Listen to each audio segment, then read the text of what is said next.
Thank you for being here today with me, Sandy. I'm very excited to dive into an interview with you. Thank you for having me. I'm also very excited to be here. Yeah, so let's start. You are an urban shaman, a Shakti Dance facilitator, and a sacred space holder for Women's Circle.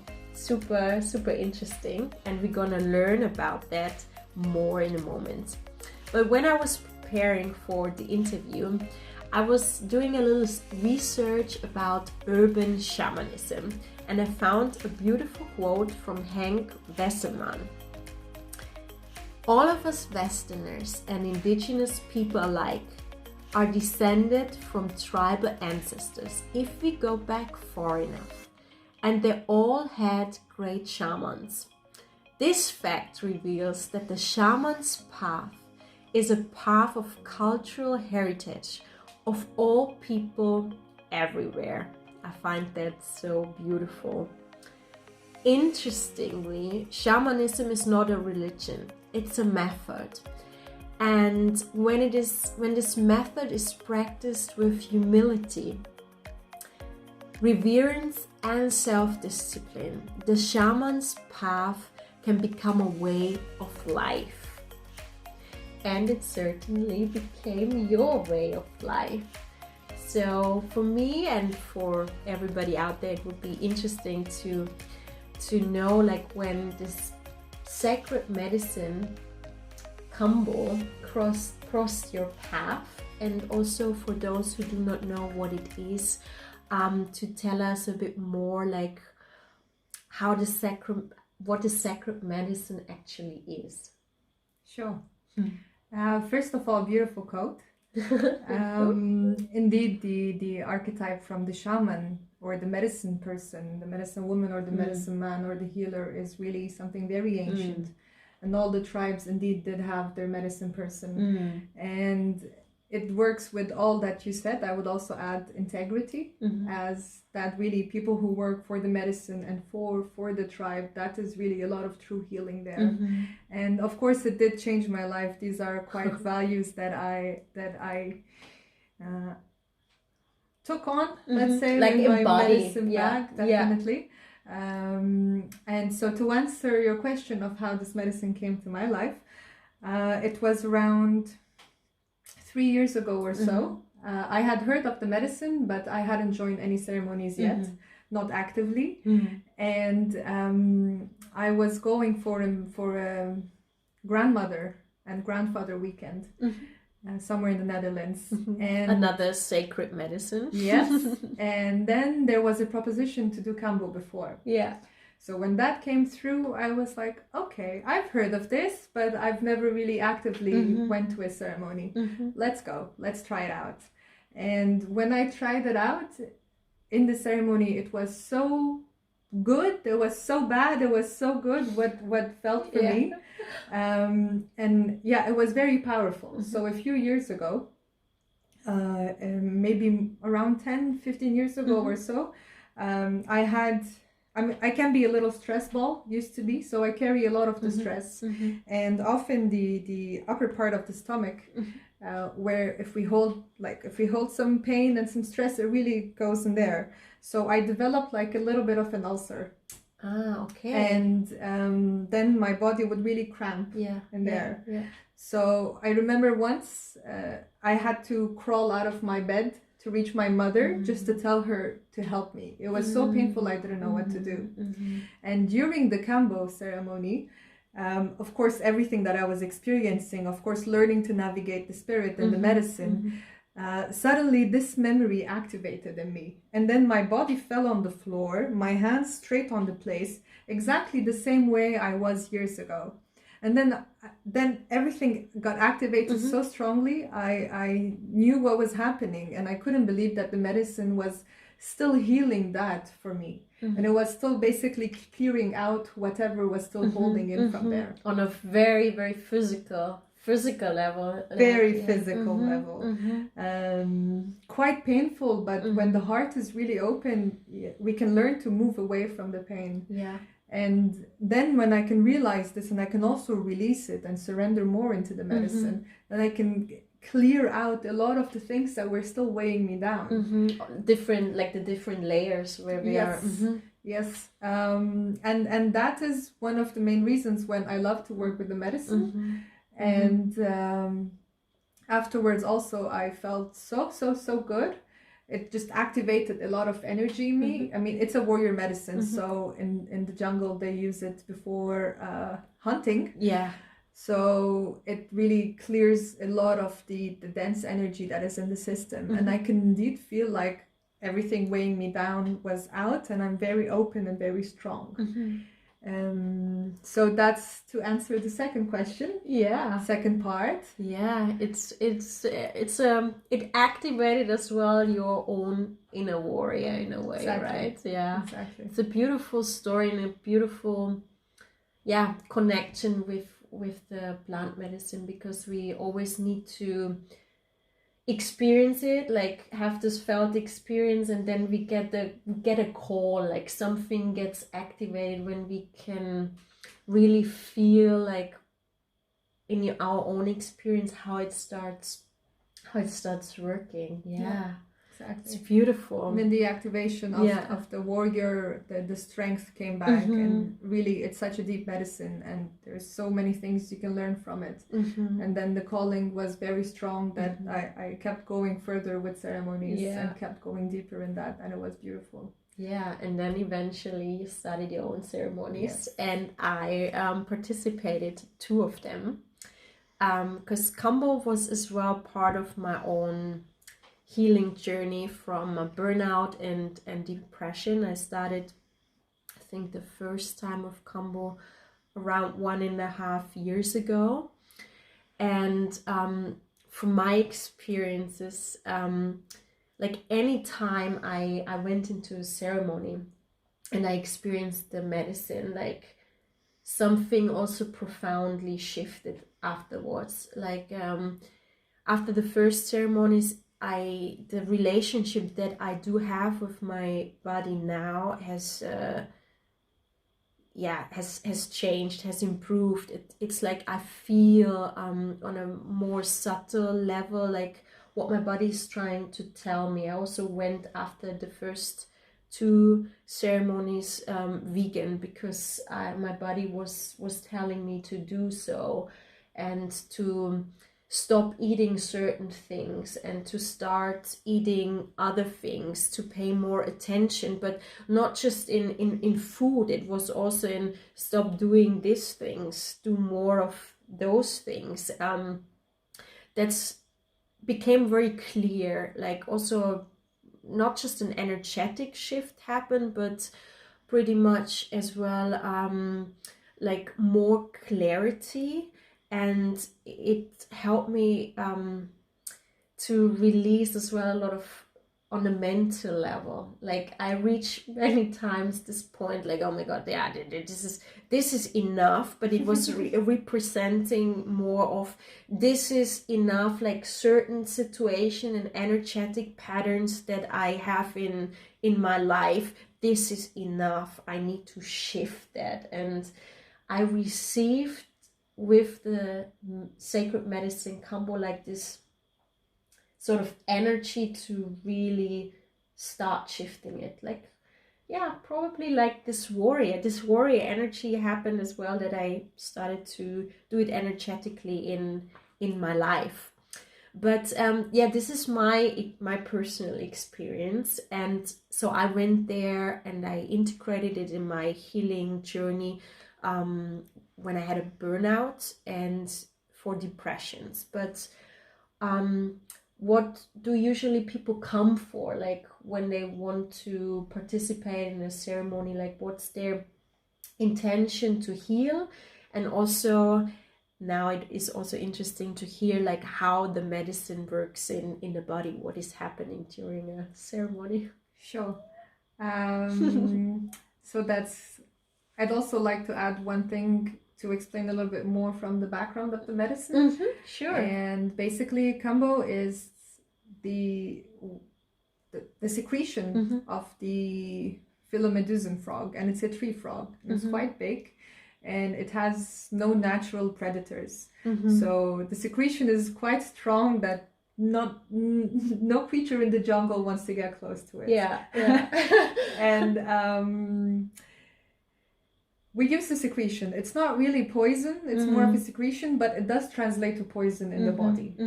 And it is called the vaccine of the jungle. And when the shaman from the tribe years ago, his name was Kambo, his tribe was falling ill, he also drank the medicine of the grandmother and asked for guidance. And the medicine of the grandmother showed him the frog and how to work with the frog. Beautiful. And that heals the tribe, and since then they use it also for hunting. So it really is beautiful medicine to clear a lot of the body and give a lot of clear direction into for further in the intention. And what happens in the body, it's a lot. As you know, a lot. And basically no harm is done to the frog.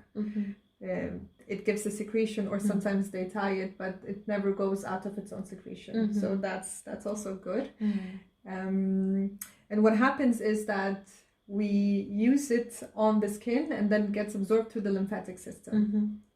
And it's a cocktail of peptides and neuropeptides. So the chemistry behind it is quite complicated because it's loaded with a lot of things. And for example, it has one of the peptides that it has is delmorphin, and that is a very, very strong painkiller, and actually something like 30 to 40 times stronger than morphine. And there's the philomeduzin, which acts on the abdomen and the digestive tract, and that's why there's a lot of purge coming out. And some other peptides and neuropeptides that help in making that strong muscle churning so the body can really remove the toxins. And of course it has a lot of antimicrobial and antifungal properties. So it really is a vaccine, let's say. It really cleans a lot in the body, and it works on the liver where we store our stress. And that's one of the main things people come for. Mostly they come for an immune boost, let's say. Especially in these times, it's always a good idea. And with cases like yours where people experience a burnout, so that could be also the physical body going exhausted because also of the mental and the emotional body.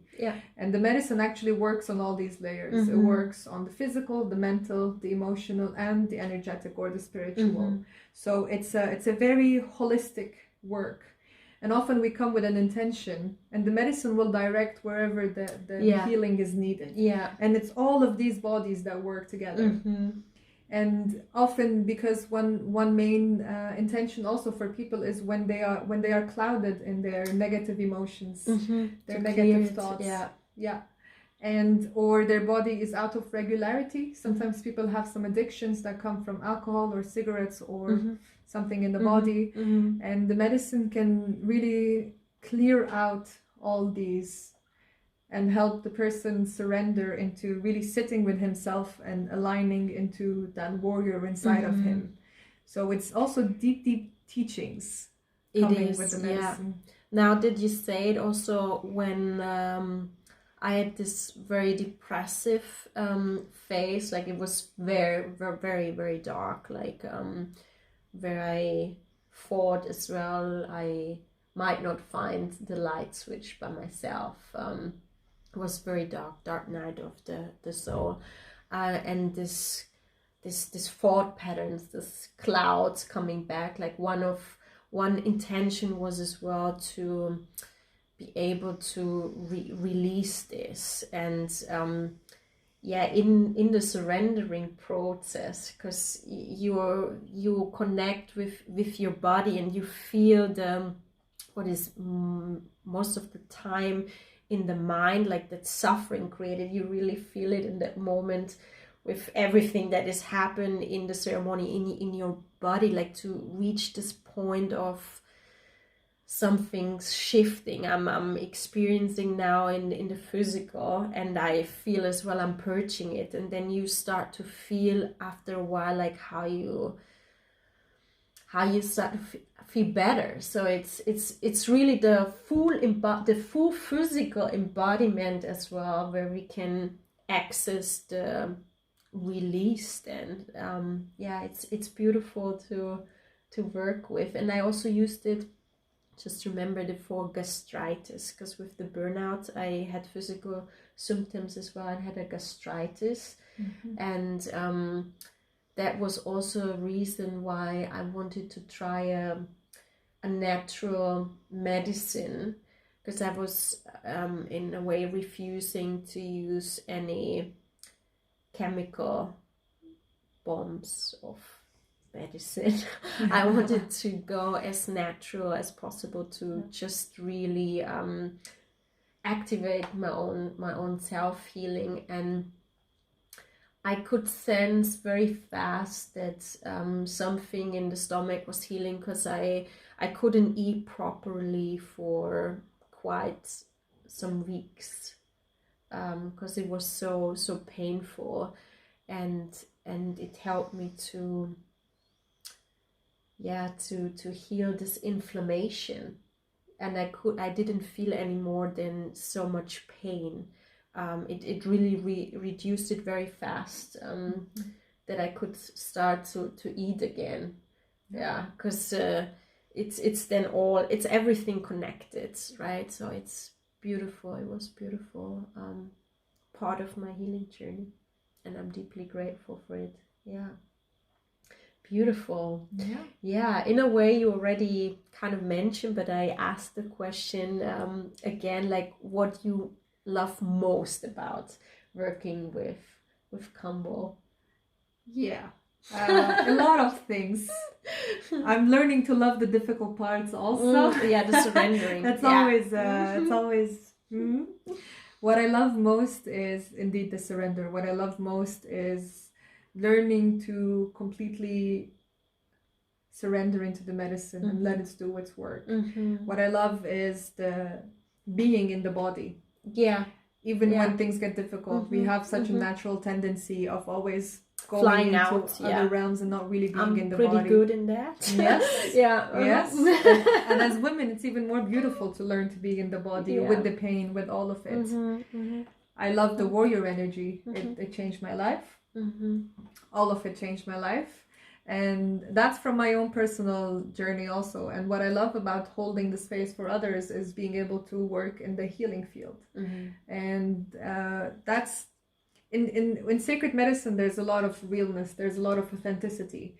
When out in the world we are a little bit more brave. We try to be a little bit more brave, which is okay if it works for the people. There is really authentic, deep sacred space, real space. And we get to meet each other at that level, which I absolutely love.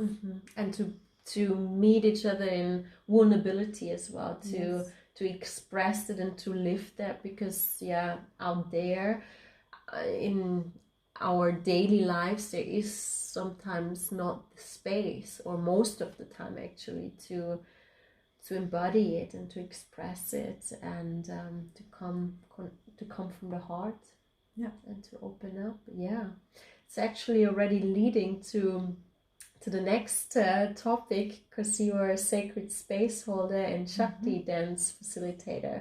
Like, if you want to share now a bit more about what you're doing and what you're bringing in with that gift and work that you do into your community. Sure. The thing is, also the work with medicine, I've been doing it more officially in the past 2 years, let's say, but I can imagine that over the years it can be, although a beautiful field, it can be a little tiring to always be in that field. So I am very happy that these different disciplines came along my way, that I can actually break it down also. Because normally the kind of person I am is also more fun, more loose, more happy. Of course, I'm vulnerable and I'm serious and strong when I need to be. So weaving in these different teachings also and holding the space always reflects it back to me. For example, after I met Kambo the first time, then I was on my journey to Thailand, and that's where I met women's circles. And that showed me where a big wound of me and my feminine path is. And then I started to go deeper into it, and also then learn how to hold space. And it's actually a very, very ancient tradition. If you know the red tent. No. Back in the really old, even in the Sumerian, not yet. Even in the first civilizations, so in Babylon, Sumeria, the women used to gather in a tent when they were all having their cycles. And normally back then, because now it's so many impulses in the Western world. Back then the tribes were quite aligned, so the women were quite aligned in their bodies and their cycles and the cycles of the moon. So they would bleed together, and then the red tent was where they would come together once a month, and it's a very sacred space for women. Beautiful. And they would bleed straight into the earth and share stories of life, of femininity, of love. So also their children growing up, once they start to bleed, they can also come in there and learn the way of that sacred space amongst women. So what we now do in a Westerner urban way is to bring that back. And it's very necessary also. It is. I totally agree. It's connecting with our essence, and because we are so far away from it in the society, how we experience each other. So it's a beautiful work that you do. Thank you. And Shakti Dance that I will experience tonight by myself. I'm excited for you to join. Me too. Shakti Dance it's a new branch from Kundalini Yoga. And it's called Shakti, so we work with the field of the feminine, the Shakti. And although it is kind of yoga, but it is more flowy. So we work with the energy, and we work with aligning the flow in the body, in the spirit, in the breath, and then to standing steps, and where the intention is later to move into free dance. So it's really building all that energy, that flow, and then expressing, going into a full expression of soul in the free dance. Soul and dance. Then bringing it soul dance. Soul dance, Now I start to understand. Yes. I'm really excited for tonight.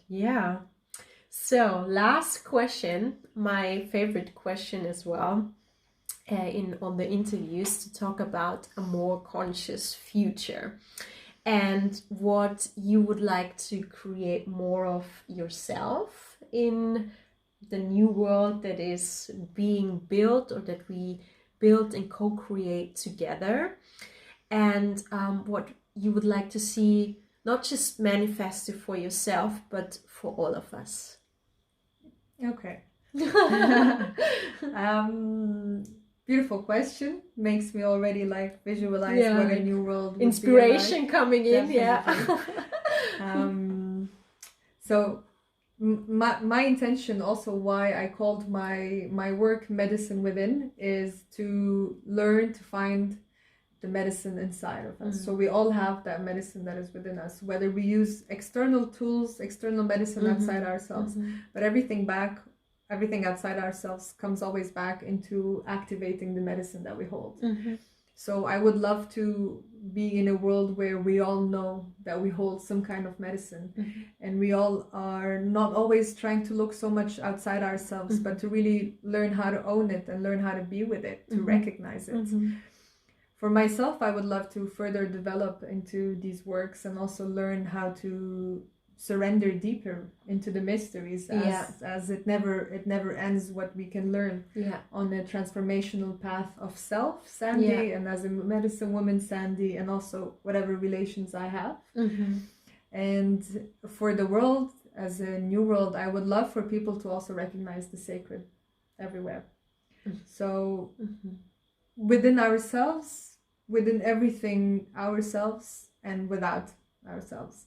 So the sacred is really everywhere, but we just cannot slow down to notice that. And to treat it like that, to remember that we are sacred too, and nature is sacred, and to be aligning with these paths. And for example, to be stop and smell the flowers, stop for a moment, and to honor life, to honor existence, to not create already from your inner space and your outer space the separation, to to do the opposite, actually, to create this union, inner and outer union. Yeah, it's like when I listen to what you say, I immediately also feel the word like and the feeling harmony, like to create more harmony and to step into our power, into our own healing power as well. Exactly. Yeah. Then magic is everywhere. Magic is everywhere. And we are on the path to relearn to see the magic and the essence in ourselves and in everyone and everything again.